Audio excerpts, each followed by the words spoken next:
in Salford, and in Maida Vale we've got Big Joanie. Hello. I tell you what, do a song for us now, and then we'll have a bit of a chat. So what's next for us?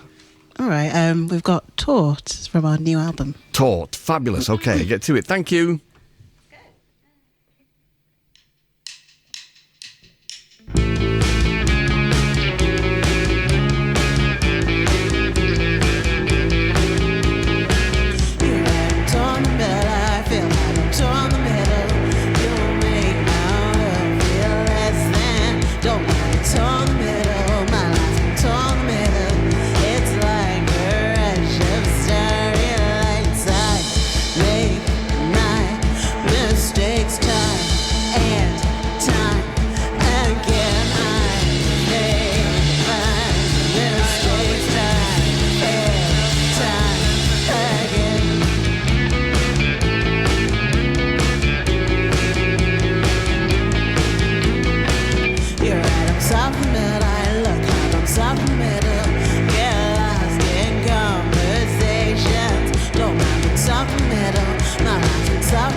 I'll tell you what, Big Joanie are on fire tonight. That was brilliant. That was Taut, a track taken from the forthcoming album that we will mention in a short while.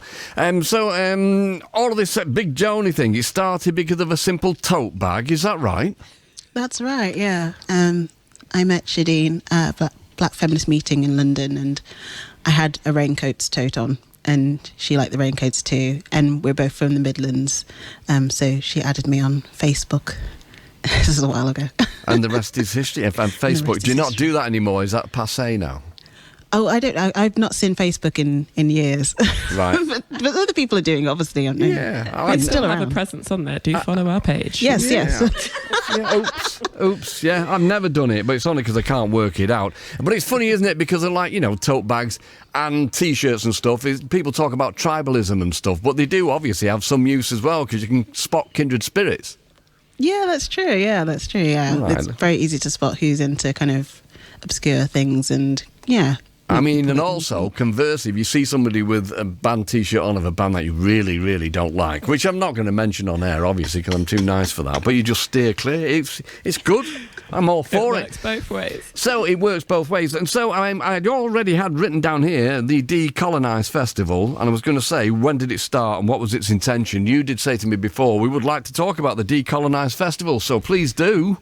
Yeah, sure. So Decolonise Fest, we had the first festival in 2017, and it basically started because we felt like there should be a festival honouring the work of people of colour in the punk scene, in the UK. And when you consider all the people that have come through the indie and rock and punk scenes, it's strange that there wasn't a festival already. So a group of us came together and we started working on it, and we put the first festival on in 2017, and now this year we're holding the fifth iteration, I think, and it's on 16th to 18th of September in Signature Brew in East London. So yeah, all happening again. We've got Rachel Aggs, we've got Grove playing, so over 3 days. So yeah, it's amazing to see it grow over the last couple of years. Yeah, great work. And you know, you can't get through an interview with Big Joanie without the punk word being mentioned.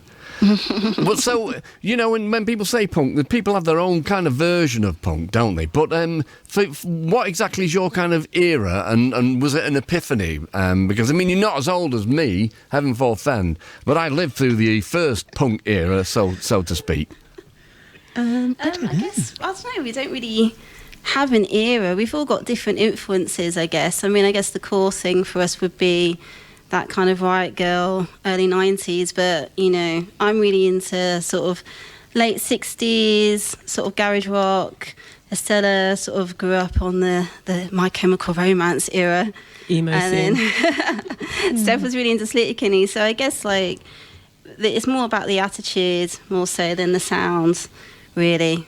To sound too cliche. Right, okay. I mean, I feel a bit daft now because I've got a bin bag on with a load of safety pins in. I've gone down the wrong... Oh, you're such a poser. Poser. Well, you knew that already. You know, you didn't have to come on, did you?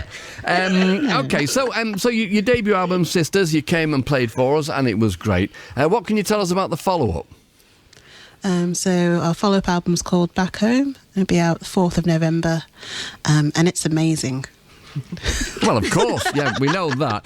But how much does it differ from the first album? Because even just listening to you, you've obviously moved on away from where you started. And don't get me wrong, you were great to begin with, but...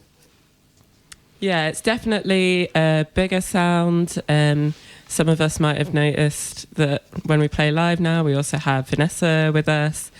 So, yeah, I think we've definitely maybe matured a bit, feel a bit more sure of ourselves and what we're capable of doing. So, and yeah, we've kind of been a bit more experimental with the new album. You might hear a few more synthy things going on. We've got some electronic drums in there.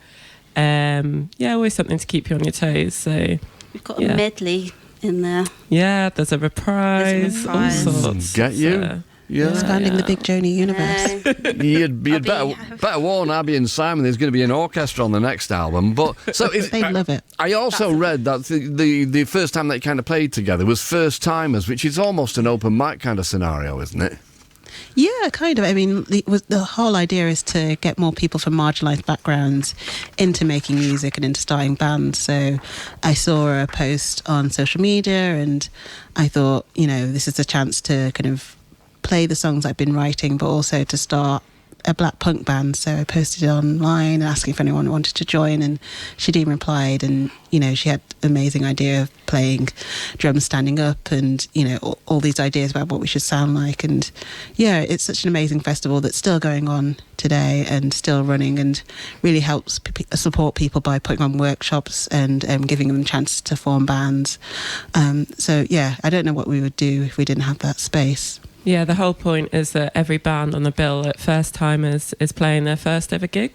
So it's quite encouraging to know that the first time you step on the stage, you're going to be in front of a load of people who will support you. And yeah, like every band who plays needs to have someone who's like never been in a band before or never played an instrument that they're playing in that band before, things like that. So yeah, that's brilliant, and long may it continue. I mean, but it works patently, because now you're rubbing your shoulders with like Thurston Moore and Sleater-Kinney and Bikini Kill, St. Vincent, but you also got invited by Grace Jones to perform at a Meltdown festival.